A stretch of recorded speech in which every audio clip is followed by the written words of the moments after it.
tal? Bienvenidos a una edición más de Una Mirada, el programa de la Universidad Nacional y de SINAC S.A.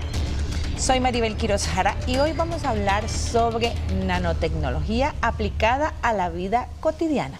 Sí, algo que puede sonarnos muy así de ciencia ficción, es una realidad en este siglo y ahora tiene aplicaciones en la cotidianidad, de las cuales vamos a hablar en este programa, para que todas y todos aprendamos mucho sobre este tema y sobre todo para promover que nuestras niñas, niños y jóvenes se interesen más sobre todos los temas relacionados con la ciencia. Para hablar de este tema en esta oportunidad nos acompaña Federico Torres Carballo, quien es el director de innovación del Ministerio de Ciencia, Innovación, Tecnología y Telecomunicaciones. Bienvenido a Una Mirada. Muchas gracias, Maribel. Una alegría acompañarla. Muchas gracias. Estos temas siempre son bonitos porque, ¿verdad? Cuando uno habla de innovación, ciencia, tecnología y más nanotecnología, son temas que hasta finales del siglo pasado eran como de ciencia ficción. Sin embargo, hoy todo esto es una realidad en un país como Costa Rica. Totalmente, Maribel. Realmente los últimos 22 años, los años de este siglo XXI, han tenido avances muy significativos en todas las áreas. Nosotros en el Ministerio hablamos fundamentalmente de un avance en las tecnologías convergentes. Existe un conjunto de tecnologías que convergen en diferentes áreas y que han permitido o habilitado un progreso humano como nunca lo habíamos tenido en la historia anterior. Realmente la nanotecnología es una de ellas. Nosotros hablamos de 4 áreas: nano, bio, cogno, que son áreas en las cuales ustedes pueden encontrar las posibilidades de desarrollo de prácticamente todas las disciplinas. Si hablamos, por ejemplo, de nanotecnología, hablamos de tecnologías que permiten acceder a que el ser humano vea a un nivel, a un tamaño pequeñísimo. ¿De qué estamos hablando? Estamos hablando de 1/1000ª de milímetro. Si usted lo piensa, piense en una regla de esa que usábamos en la escuela, ¿verdad? Piense en 1 milímetro de esa regla, era algo chiquitito, ¿verdad? Mínimo. Y piense en dividir eso 1.000.000 de veces. Imagínese. A esa escala. Imagínese, Maribel, esa escala es que nos estamos moviendo. También tenemos las áreas info, que son las áreas de tecnologías digitales, computación, informática, ingeniería de computadores, electrónica, que son áreas fundamentales y que también están transformando la realidad. Tenemos las áreas cogno, que tienen que ver con la mente, que es otra frontera para el ser humano. La mente, el estudio de la neurociencia está avanzando a pasos agigantados y también va a transformar totalmente lo que hacemos. Y finalmente la bio, que es quizás mi favorita, debo decirlo, como uno de los que ha elaborado la Estrategia Nacional de Bioeconomía para nuestro país, es un área que a Costa Rica le puede dar muchísimos beneficios, muchísimos avances. Somos un país con una riqueza en biodiversidad, Maribel, extraordinaria. Sí. Entonces lo que se puede lograr en el área bio es también increíble. Pero todas las 4 áreas, cogno, nano, bio y info, son áreas que convergen en soluciones que usted y yo disfrutamos. Cuando disfrutamos del celular, cuando disfrutamos del internet, cuando disfrutamos de la salud y las tecnologías que tenemos en salud, en todas ellas hay de las 4. Sí, es realmente impresionante. El otro día yo hice un recorrido por uno de los laboratorios del Centro Nacional de Alta Tecnología, del CONARE. Del CENAC. Y del CENAC, sí. Y pudimos ver un grano de arena, pero, o sea, su composición como básica, ¿verdad? Y estaba aumentado en no sé cuántos miles de millones en la métrica, pero sí, bien impresionante, porque todo esto ha venido a revolucionar la forma en que se concibe y se trabaja la ciencia, entre otras disciplinas. Exactamente. Hablando de ese tema, en el ámbito, hay un avance que fue fundamental en la nanotecnología, que fue el microscopio electrónico.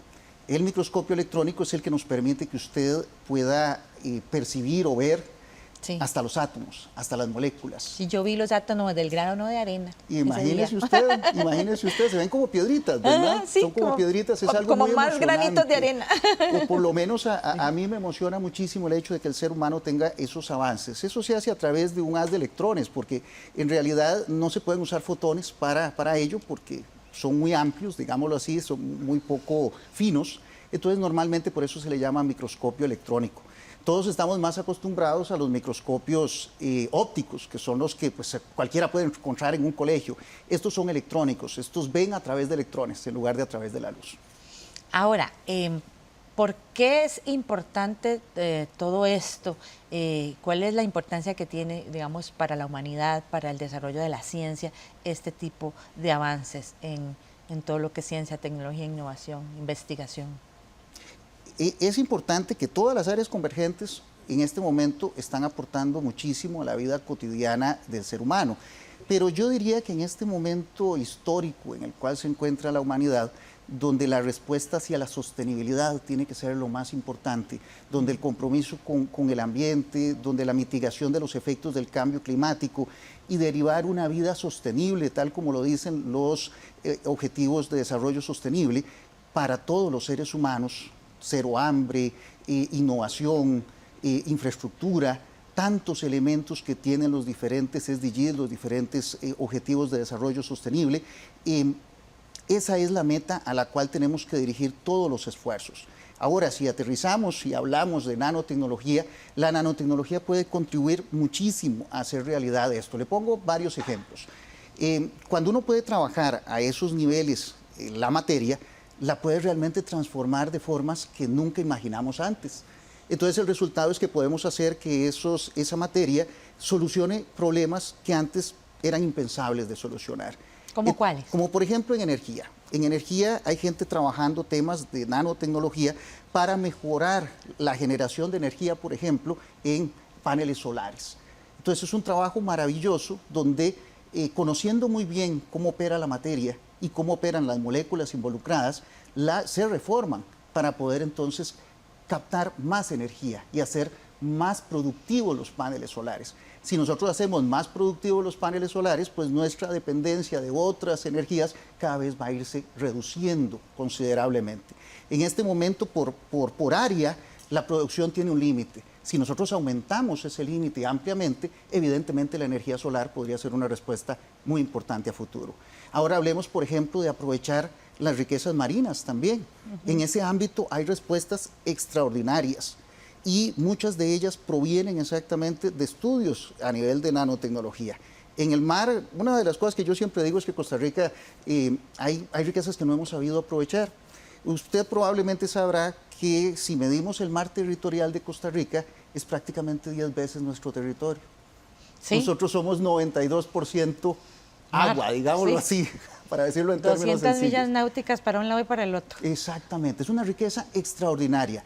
¿Cuánto podemos hacer con estudios en nanotecnología para aprovechar riquezas que hay en ese mar, biodiversidad que hay en ese mar, nanobiodiversidad, como ahora se le está llamando a la disciplina? Sí. En Nanotec, donde usted estuvo, de hecho, están trabajando temas de nanobiodiversidad y hay artículos publicados de costarricenses hablando de nanobiodiversidad. Esa es otra frontera donde la nanotecnología tiene muchísimo que contribuir, porque si nosotros podemos entonces entender cómo esas moléculas pueden transformarse para generar mayor valor, para generar uso, por ejemplo, de residuos que suceden, no solo hablemos del mar, hablemos también de la agricultura. Sabemos que hay una cantidad enorme de biomasa que se produce en todos los procesos agrarios en nuestro país.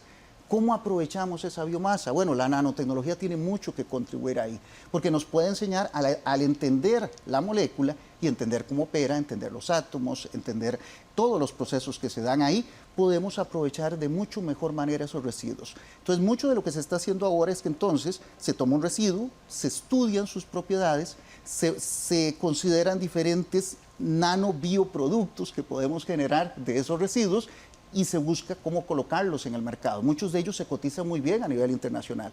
Entonces resulta ser que tienes el rastrojo de la piña, por ejemplo, que es el mejor ejemplo a nivel de Costa Rica, porque tenemos muchísimo. Es una producción de biomasa enorme en el país. En todo el país producimos piña de una manera o de otra, podemos entonces aprovechar ese rastrojo para producir esas biomoléculas que pueden aprovecharse de una manera diferente y generar valor. Y lo más importante, generar empleo. ¿Cómo en qué se podría aprovechar, por ejemplo? Por ejemplo, en este momento hay investigaciones que se están haciendo aquí en el país, en Nanotec, en la Universidad Nacional, que buscan aprovechar en áreas muy disímiles. Desde, por ejemplo, biomoléculas que por sí mismas se cotizan en altos valores a nivel del mercado internacional, y simplemente es producirlas y venderlas, hasta, por ejemplo, aplicaciones a nivel de salud. Usted sabe, por ejemplo, que para poder curar una enfermedad, normalmente hay que administrar, pues obviamente, un producto, un fármaco. Esa administración de ese fármaco tiene a veces dificultades en el cuerpo humano, encuentra barreras. Entonces, mucho de lo que los nanotecnólogos están haciendo son lo que podríamos llamar carriers o transportes. Entonces, creamos un transporte a nivel molecular que protege el fármaco y lo lleva a la parte de su cuerpo que lo necesita. Entonces, de esa manera, usted puede curarse a una mayor velocidad y recibir el tratamiento en la zona de su cuerpo que lo requiere, en lugar de que pueda ser afectado por el proceso interno del organismo. Sí, Ricardo Starbird es académico del Instituto Tecnológico de Costa Rica y él compartió con una mirada un poco los resultados de la investigación que él realiza. Él trabaja en colaboración con diferentes proyectos de nanotecnología desarrollados por laboratorios en universidades públicas, tanto de Costa Rica, pero también tiene vinculación con otras en el exterior. Esto con el objetivo de mejorar la calidad de vida de la población. Él nos enumeró algunos de los proyectos que está desarrollando y qué es lo que esperan conseguir con ellos.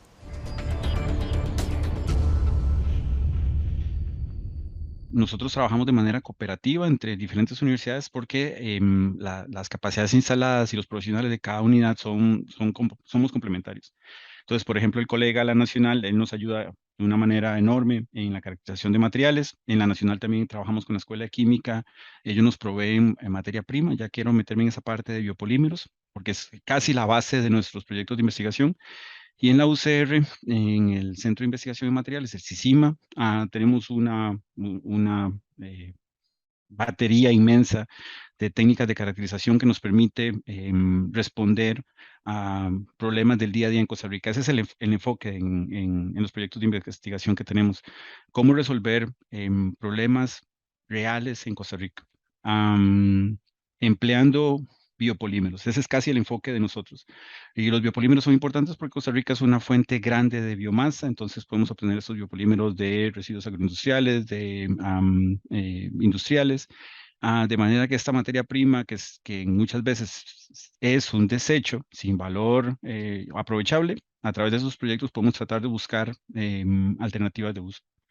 Entonces, en los últimos años, voy a hablar de los últimos 8 años, desde que regresé a hacer el doctorado, hemos estado trabajando con la generación de biosensores para generar una respuesta rápida en zonas donde hay impacto importante de plaguicidas en el ambiente. Después empezamos a trabajar con biopolímeros también generando estructuras porosas, especialmente enfocado en aplicaciones médicas para hacer cultivo celular. Estos materiales porosos, con las características que los estamos preparando, deben de ser capaces de generar un estímulo múltiple en sistemas biológicos. Y ese sistema que nosotros hemos estado trabajando en los últimos años busca traer todas esas propiedades en una matriz para que pueda ser equivalente a lo que se hace en lo que ocurre en el organismo. Y el último proyecto en el que estamos embebidos ahora es utilizar biomasa para generar un fotocatalizador para hacer tratamientos de aguas con contaminantes. Múltiples son las aplicaciones que puede tener la nanotecnología para las personas. Detengámonos un poco en ese tema de la salud, porque ese tema siempre nos interesa a todos. Hay un costarricense, el doctor Stop, que está estudiando este tema desde hace muchos años fuera del país. Cada cierto tiempo viene a Costa Rica a compartir su conocimiento. Me llamó la atención porque él en ese momento estaba trabajando con ratas de laboratorio para tratar de revertir las lesiones en la columna vertebral y lograr que los animalitos en laboratorio volvieran a caminar, con la esperanza de que las personas que tienen alguna lesión espinal también lo puedan hacer. Es así de grandioso lo que se puede hacer con la nanotecnología. Es así de grandioso como usted lo comenta. Y de allí que nosotros en el Plan Nacional de Ciencia, Tecnología e Innovación 2022-2027 le dimos a la investigación biomédica prioridad. Es una de las áreas prioritarias a nivel del país porque Costa Rica tiene capacidades extraordinarias en esto y tiene investigadores como el doctor Stopp y otros muchos que están trabajando en el país en áreas de frontera realmente, áreas donde podemos cambiar la vida de las personas y podemos generar mucho valor. Piense usted, por ejemplo, todas las investigaciones de este orden, en donde ese ejemplo que usted pone es un área totalmente convergente, porque ahí tenemos temas de neurociencia, ¿verdad? Porque el sistema nervioso, lo que se está trabajando, pero también tenemos temas de nanotecnología y biotecnología. Y las tres áreas convergen y utilizan tecnologías digitales para poder evidenciar, digámoslo así, cómo podríamos mejorar la calidad de vida de las personas y darles una solución y que puedan volver a caminar y tener ese resultado en un tiempo no tan lejano. Claro, porque es súper importante en el sentido de que puede en el mediano plazo, ya ni siquiera estamos hablando, ¿verdad?, de una frontera muy lejana, en el mediano plazo dar solución a enfermedades, padecimientos que ahorita no la tienen, como esto que hablábamos, las lesiones en la médula espinal, algunos tipos de cáncer, ¿verdad?, algunas enfermedades que a la fecha no tienen exactamente el abordaje que quisiéramos para salvar la vida de la gente.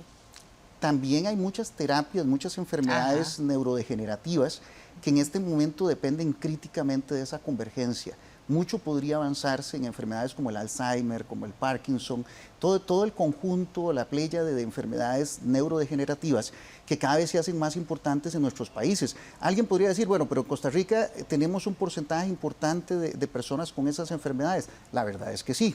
La otra respuesta importante aquí es que la pirámide poblacional está cambiando aceleradamente. Cada vez ganamos años, ¿verdad? El promedio de edad va subiendo en el país.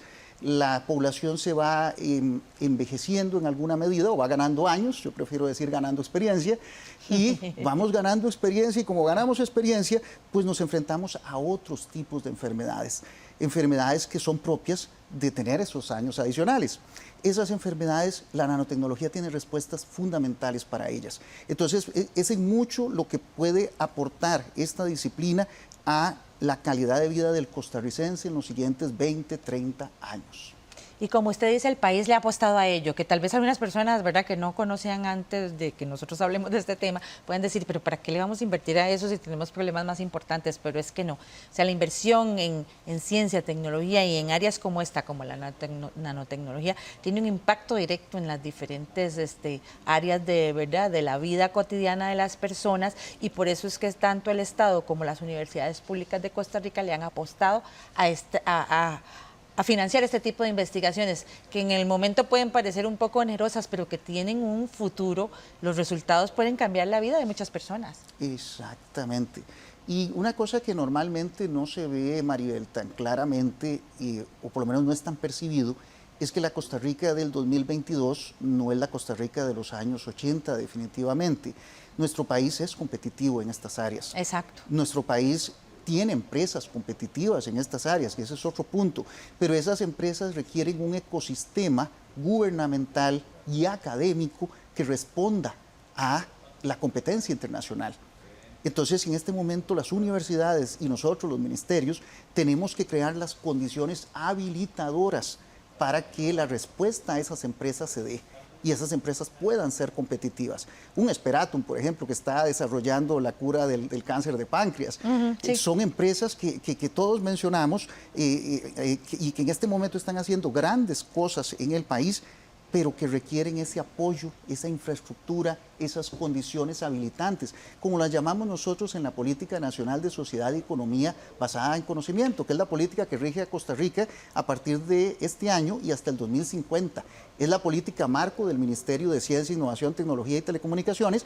Es una política con una mirada a largo plazo, una mirada hasta el 2050, la Costa Rica que merecen nuestros hijos y nuestros nietos, que va a ser una Costa Rica competitiva a nivel internacional, va a ser una Costa Rica desarrollada, va a ser una Costa Rica que compite en las áreas de frontera a nivel de ciencia, tecnología e innovación.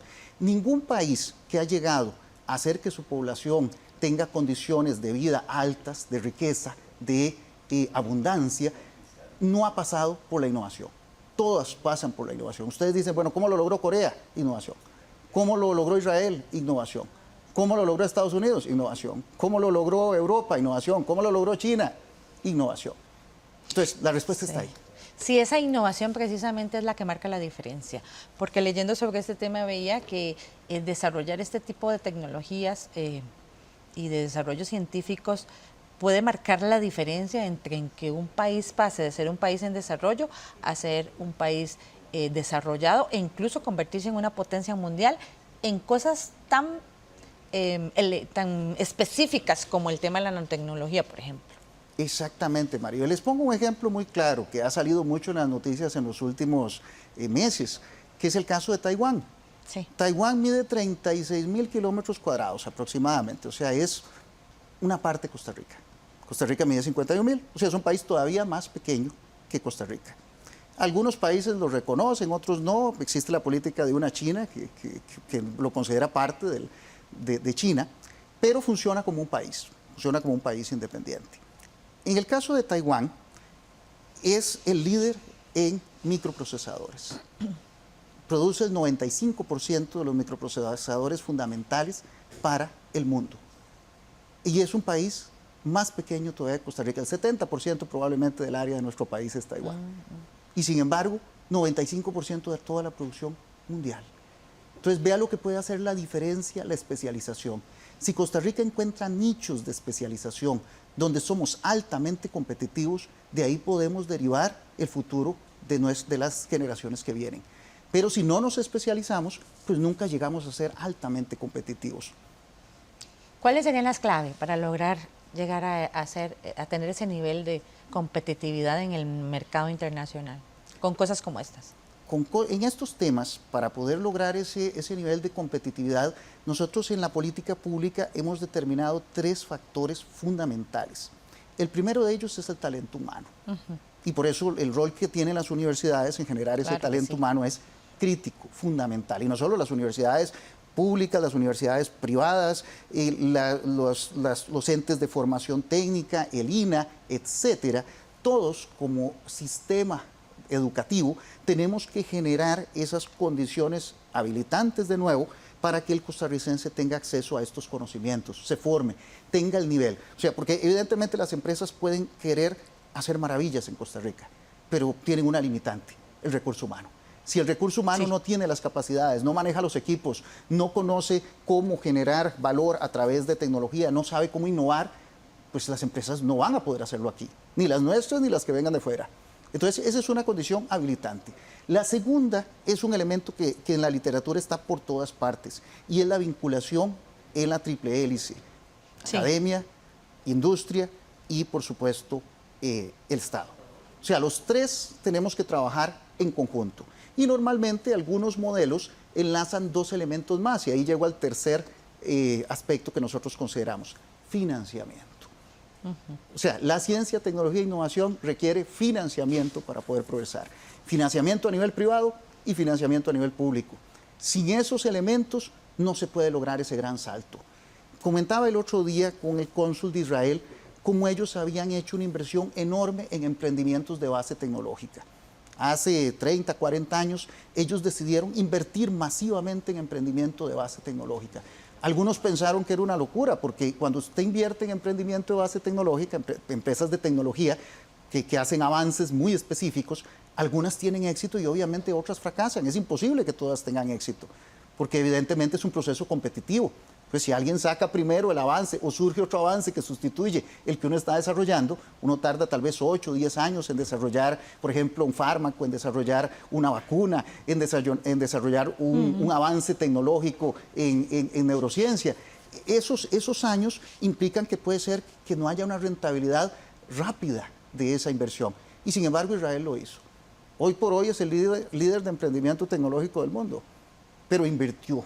Entonces, uno de los puntos más importantes es que nuestros países, esto no es solo para Costa Rica, Latinoamérica en general, tiene que invertir más en ciencia, tecnología e innovación. Y no solo a nivel público, sino a nivel privado. Las empresas también tienen ya que empezar a transformarse. El otro día estaba en el Congreso de Innovación que desarrolla la Cámara de Industrias, sí, y un emprendedor que tiene su empresa ya desarrollada, que ya está en ciclo económico, se levantó y nos dijo a todos: yo lo que necesito no es ni siquiera financiamiento, lo que necesito es que habiliten las condiciones a nivel de todos los procesos, Estado, academia, para que yo pueda tener acceso al conocimiento y avanzar rápidamente. Entonces, no solo es el financiamiento, son los tres elementos juntos: tener las condiciones habilitantes de Estado, academia y empresa, el talento humano que se requiere y, por supuesto, el recurso inyectado en el lugar correcto. Porque ese es otro tema: de nada sirve financiar si no financias en los momentos críticos. claro. Sí. Hay que financiar cuando la empresa, por ejemplo, está empezando, pero también hay que financiar cuando está escalando. El concepto de escalamiento empresarial es un concepto fundamental. Cuando la empresa dice: voy a ir a los mercados internacionales, y tienes una biomolécula competitiva en mercados internacionales, ahí tiene que haber un ente en el país que apoye, sea público, sea privado, pero que apoye directamente ese proceso. Sí, porque capacidad definitivamente está demostrada que tenemos. Lo que hemos conversado con usted nos refleja una pequeña parte del gran potencial que tiene el país en materia de innovación en ciencia y tecnología. Gracias a Federico Torres Carballo por acompañarnos, y a ustedes les invitamos a seguir con nosotros con este tema. Vamos a ir a una pausa, pero ya regresamos.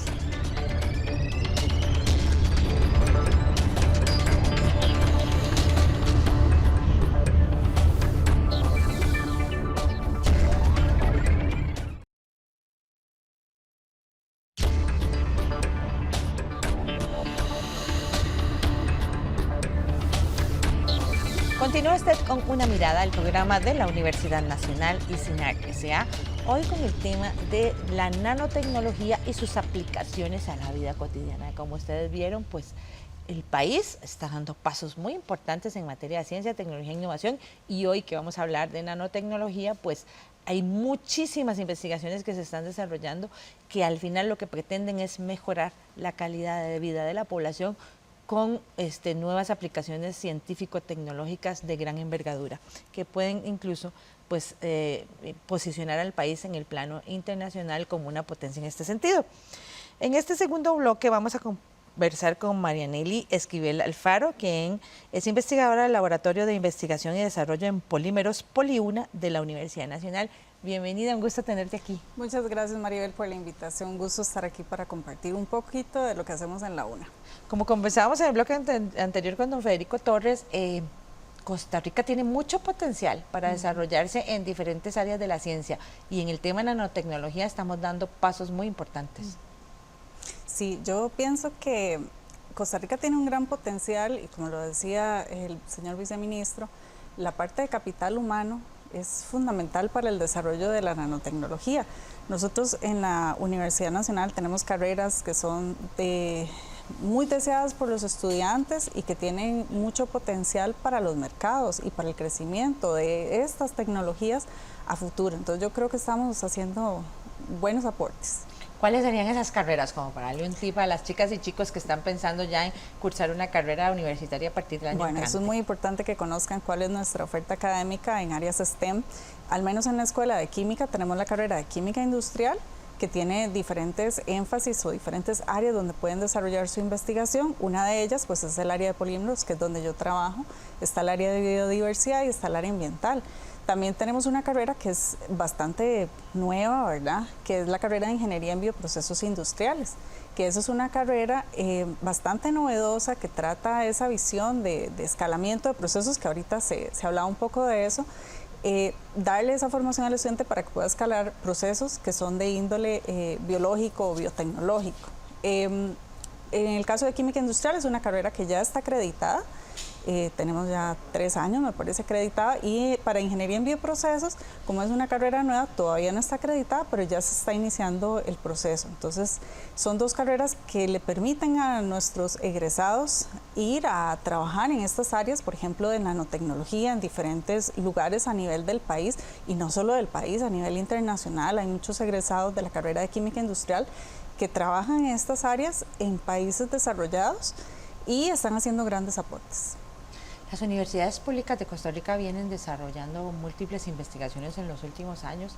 En el caso de la Universidad Nacional está este Laboratorio de Investigación y Desarrollo de Polímeros, Poliuna, que es uno de los laboratorios que está trabajando en todas estas áreas de ciencia y tecnología. ¿Por qué es importante trabajar en temas como la nanotecnología, que es el que nos interesa hoy? Ok, nosotros, cuento un poquito la historia, ¿verdad? El Laboratorio de Polímeros es un laboratorio que nació como un programa de aprovechamiento de residuos, como un programa que se llamaba ADA en aquel momento, y en los últimos años hemos utilizado la nanotecnología para aprovechar residuos. Trabajamos con residuos, por ejemplo, agroindustriales, como la piña, como el raquis de banano, etcétera, o con residuos que son de origen acuícola, como por ejemplo las cáscaras de camarón. Entonces, hemos utilizado la nanotecnología para transformar estos residuos en productos innovadores.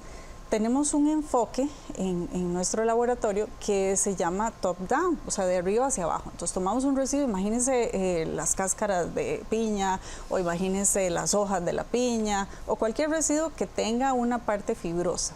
Entonces lo que hacemos es romper esas estructuras e ir hasta la escala nano. Entonces las propiedades de un material, como decía Juan Federico anteriormente, cambian. Si uno piensa, por ejemplo, en las fibras de celulosa, un papel que podemos tener, ¿verdad? El papel es opaco. Cuando vamos a la escala nano, podemos construir un material que se llama nanocelulosa, podemos construir un film que es totalmente transparente. Entonces sus propiedades cambian. Entonces imagínense, pasamos de un residuo que está ahí, que está contaminando, a un material en escala nanométrica, que además podemos considerar estas estructuras nanométricas como bloques de construcción. Entonces imagínense las piezas de un Lego. Entonces yo tengo mis piezas a escala nano, ¿verdad? Que las veo con los microscopios que usted comentaba antes, ¿verdad? Y eso lo podemos reacomodar, podemos modificar química o físicamente y generar un material que tenga unas propiedades nuevas e innovadoras. Eso para el caso de celulosa. Para el caso de quitina, que es otro de los sustratos que trabajamos, recientemente empezamos a trabajar con ese sustrato, pero a escala nanométrica.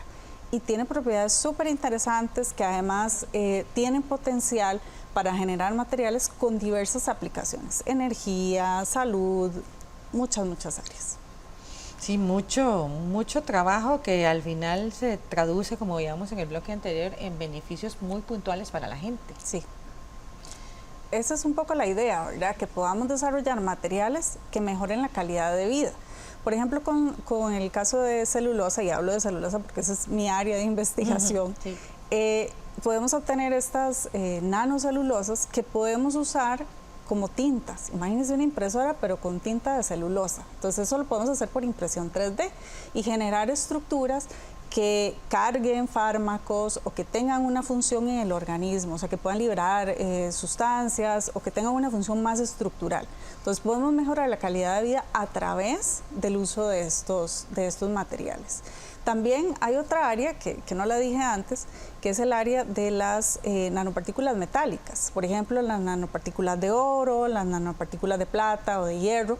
Las nanopartículas de plata son muy conocidas en el mercado. ¿Por qué? Porque hay muchos productos que dicen que tienen actividad antimicrobiana a través del uso de estas nanopartículas. Incluso ahorita durante la pandemia desarrollaron unas mascarillas que poseían estas nanopartículas. Entonces, la misma mascarilla hacía el proceso de desinfección porque es conocido que estas nanopartículas pues tienen propiedades antimicrobianas.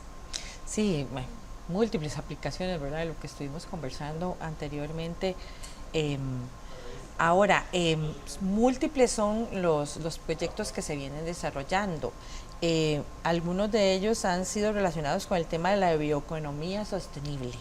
Tal vez si nos expliquen qué consiste esa relación entre nanotecnología y bioeconomía sostenible. Ok. Bueno, como le comentaba, nosotros en el laboratorio empezamos como un proyecto, ¿verdad? Una iniciativa de aprovechamiento de residuos. Y lo que hacíamos en aquel momento pues era extraer polímeros de interés. En los últimos años pues hemos ido a la escala nano, ¿verdad? Pero todo esto que hacíamos desde hace un montón es lo que llamamos bioeconomía. ¿Qué es la bioeconomía? Utilizar residuos que se generan en un proceso y esa es como la materia prima para generar un nuevo material, una nueva aplicación, extraer biomoléculas. Entonces, la bioeconomía viene a impulsar además el desarrollo sostenible. Podemos cumplir muchos de nuestros objetivos de desarrollo sostenible, por ejemplo, generar un consumo responsable con el ambiente, como por ejemplo utilizando materiales que provengan de fuentes renovables, como es el caso de la celulosa, como es el caso de la quitina y otro montón de materiales. Otro ejemplo que no comenté antes es el del almidón.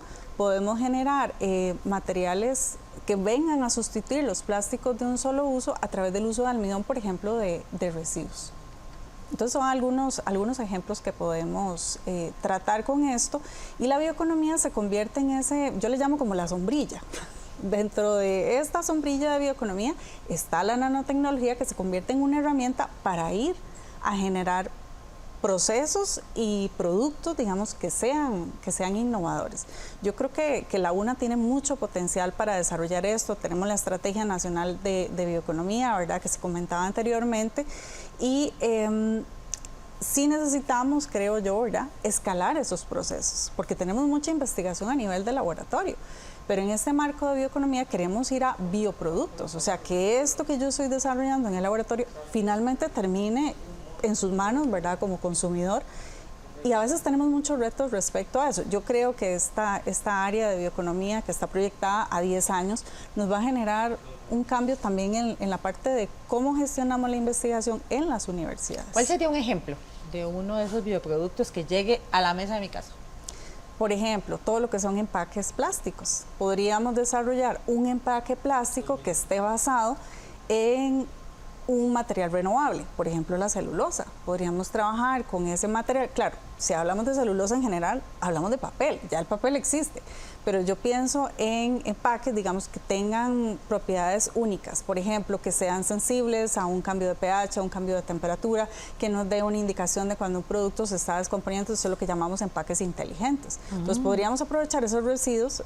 Un ejemplo es el quitosano, que es derivado de la cáscara del camarón, para generar ese tipo de películas o empaque que nos dé esas características particulares, pero que viene de una fuente renovable, y queremos, ¿verdad?, y ese es otro reto, aplicar procesos que sean amigables con el ambiente. Empaques más saludables, más resistentes, pero que al mismo tiempo son fácilmente biodegradables. Que contribuyan con el ambiente, que cuando yo lo deseche no vaya a ir a contaminar el suelo y los mares, que eso es ¿verdad?, todo un tema, usted sabe, todo lo que es microplásticos y demás, ¿verdad?, que son temas también que la universidad se están investigando.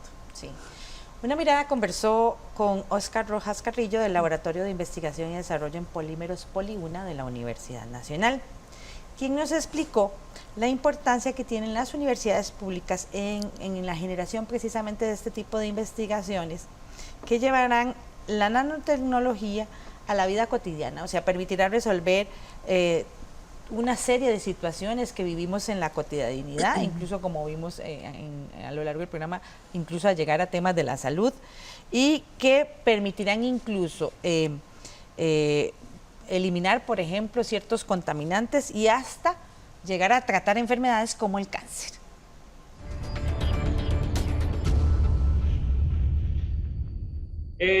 Yo trabajo en el Laboratorio de Ciencia y Tecnología de Polímeros.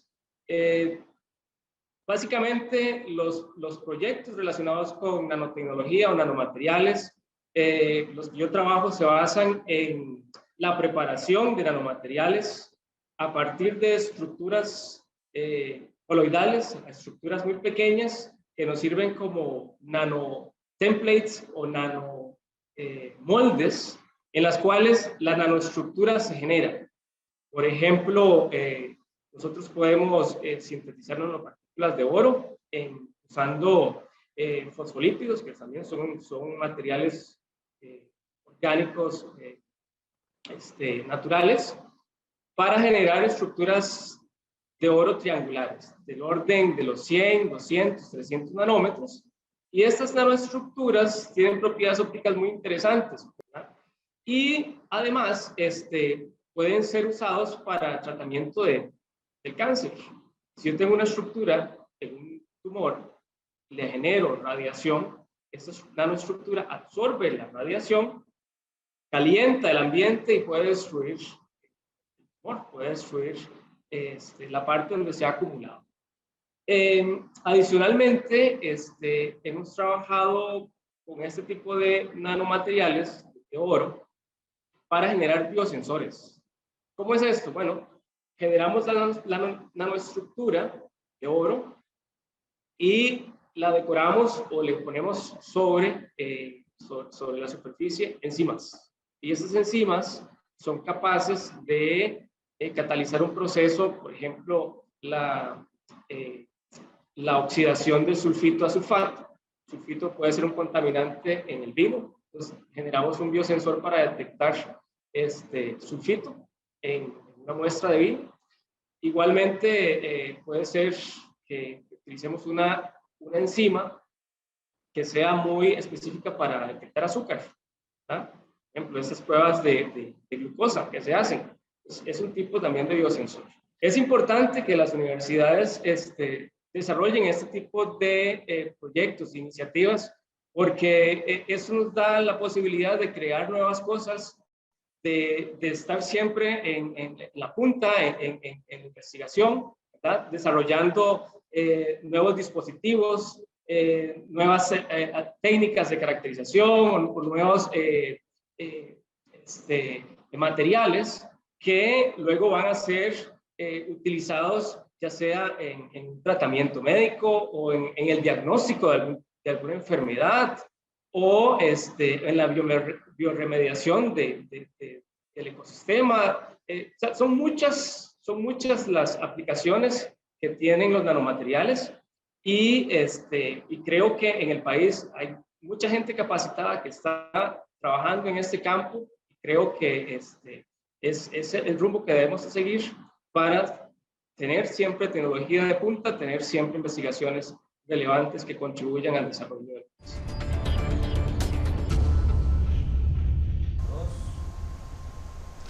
Realmente impresionante todo lo que se está haciendo en el país en esta materia, en ciencia, tecnología en general, pero en nanotecnología mucho más.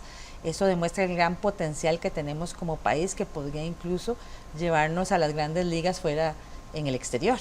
Claro.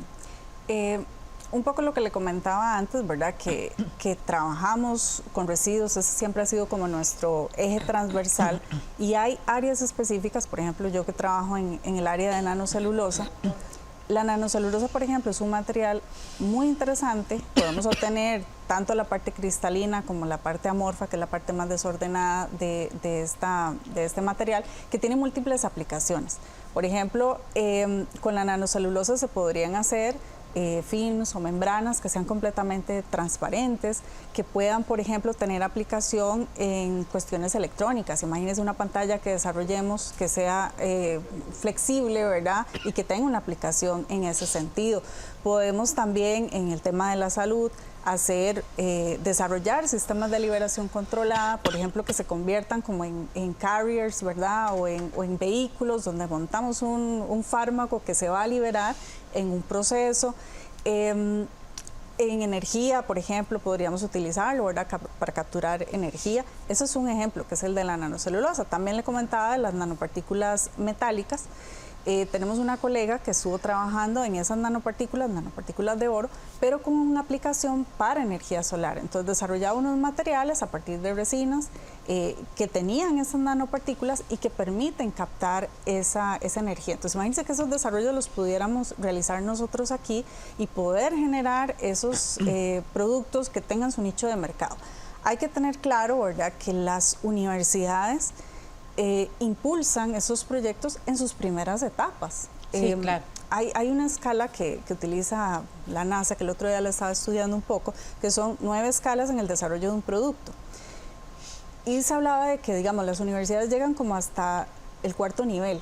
¿Qué pasa después de ahí? Bueno, hay como un espacio que le llaman el Valle de la Muerte, que es ese espacio entre lo que se hace en el laboratorio y poner ese producto ya, digamos, en un contexto real.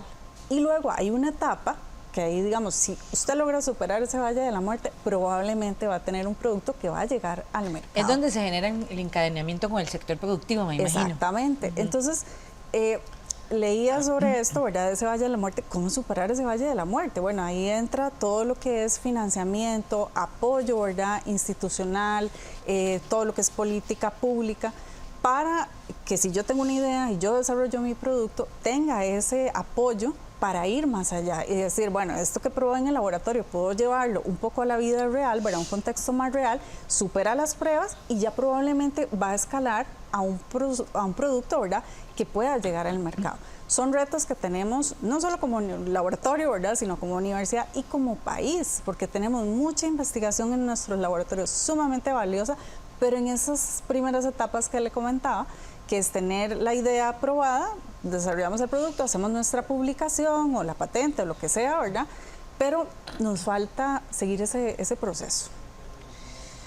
Muy interesante, en definitiva. Usted nos ha venido compartiendo algunos de las iniciativas que tienen en el Laboratorio de Investigación y Desarrollo en Polímeros Poliuna, pero me gustaría retomarlos ahora al finalizar este bloque, un poco para conocerlos más en detalle. ¿Cuáles son las áreas que trabaja el laboratorio y más o menos un detalle de cada uno de los proyectos de investigación que están desarrollando? Okay. Nosotros cuando gráficamente, digamos, tratamos de plasmar nuestras áreas, tenemos todo lo que es la extracción de biomoléculas, biopolímeros, ¿verdad?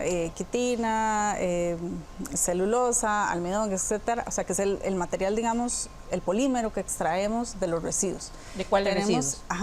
Puede ser agrícolas. Hemos trabajado, por ejemplo, con piña, hemos trabajado con bagazo de caña, hemos trabajado con café, por ahí hubo un proyecto con la cascarilla de la aceituna. Esos son los que recuerdo ahorita que han sido más recientes. Hemos tenido una lista más amplia, ¿verdad? Pero en los últimos años nos hemos enfocado más en esos.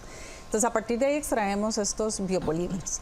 Tenemos un área que le llamamos tecnologías emergentes, que lo que se hablaba un poco antes, ¿verdad? Nano, bio, o sea que al final son herramientas para transformar estos residuos y estos biopolímeros con otras características o con la escala nano, ¿verdad? Y luego tenemos un área que llamamos materiales compuestos, que igual tiene parte de las dos. ¿Qué son los materiales compuestos? Por ejemplo, una matriz, que puede ser una matriz de origen renovable, digamos el almidón, que reforzamos con un material. Por ejemplo, nanopartículas metálicas o fibras naturales para darle mejores propiedades mecánicas en términos de su desempeño mecánico, por ejemplo. Esos son como nuestras tres grandes áreas.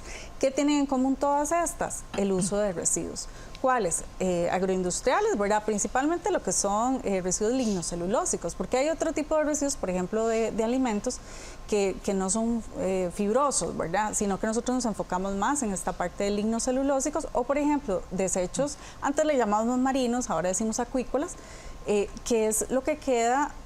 Por ejemplo, las cascarillas del camarón. Cuando usted se come un camarón, no se come la cascarilla, porque esa parte uno no es capaz de digerirlo. Bueno, esa cascarita tiene quitina, que es un polisacario, es como un azúcar muy grande, que podemos extraer y podemos convertir en quitosano, a través de una transformación química que tiene múltiples aplicaciones, por ejemplo, en salud, sistemas de liberación controlada, nanopartículas, etcétera.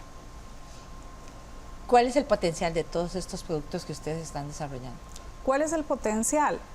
Poder desarrollar productos, digamos, como que lleguen al mercado en términos de salud, lo que le decía anteriormente, ¿verdad? Como sistemas de liberación controlada. Por ejemplo, hemos trabajado un parche con una de nuestras estudiantes a partir de quitosano, un parche, ¿verdad? Digamos, para tratamiento de piel. Imagínense que usted tiene una quemada, se pone su parche, que es hecho a partir de residuos, tiene cargado un antibiótico, entonces evita, digamos, que su quemadura o su lesión se infecte. Entonces, y no tiene que tomarse. Pensamos exactamente. Sino entonces, que lo libera protege, ahí mismo. Libera ahí Qué mismo bien. Y hace como un tipo de, vamos a ver, como de aislamiento, ¿verdad? No totalmente, porque necesitamos oxigenar para que se cure nuestra herida, pero podemos desarrollar ese tipo de materiales. Como un estudiante estuvimos trabajando en ese tema. Entonces la idea es generar esos productos que puedan mejorar la calidad de vida. ¿Cuáles, verdad? Siempre pensamos en la cuestión de la salud, por ejemplo, el desarrollo de biomateriales que puedan tener un potencial de uso en el cuerpo humano. Sí, y también tienen otras aplicaciones que podrían ser más en los procesos productivos y demás. Sí, también. Por ejemplo, en el caso de la nanocelulosa, Hay industrias, digamos, ya a nivel global, por ejemplo, en Canadá hay una empresa muy grande que está produciendo esta nanocelulosa. Hay empresas, por ejemplo, en Japón. Entonces, en Japón es muy interesante porque estas nanocelulosas, nanofibrilares, se están usando, por ejemplo, para agregarle a tintas de lapicero, porque resulta que son un modificador biológico, o sea, cambia la rheología de la tinta y hace que escriba mejor. O, por ejemplo, se han agregado estas nanocelulosas a productos cosméticos, por ejemplo, toallitas para limpiarse la cara, pañales también, vi algunos ejemplos. Entonces, puede convertirse, digamos, en una materia prima para otros procesos, por las mismas propiedades que tiene, ¿verdad?, que son tan particulares. Y hay un nicho de mercado muy grande. Sí, que lo más interesante es eso, ¿verdad?, que de un residuo que tal vez antes simplemente se tiraba a la basura, se lanzaba a los ríos, que era peor, que contaminaba el entorno.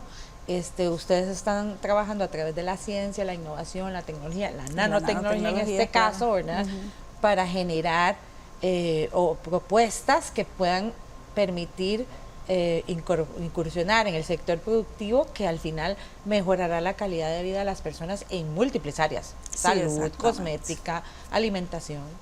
Sí, exactamente. En el caso de la piña, bueno, que es el que, digamos, más se cita cuando hablamos de residuos por la cantidad de producción de piña que se hace en el país.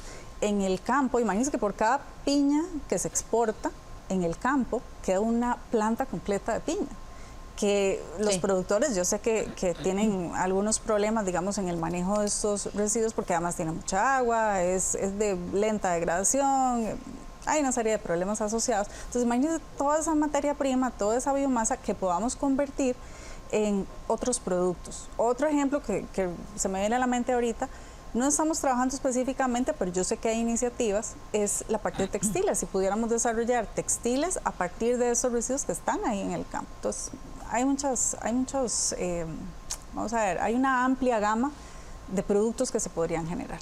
¿Qué retos enfrenta el país en esta materia, en materia de nanotecnología, no solo para generar una mayor participación interna, ¿verdad?, más gente interesada en en participar de alguna u otra forma en esta materia, como también para proyectarnos internacionalmente? Ok, pues siempre cuando uno hace investigación piensa en la cuestión económica, ¿verdad? Claro. Se necesita infraestructura, se necesitan recursos económicos, y me hace pensar, por ejemplo, en la Universidad Nacional, nosotros colaboramos mucho con el Departamento de Física.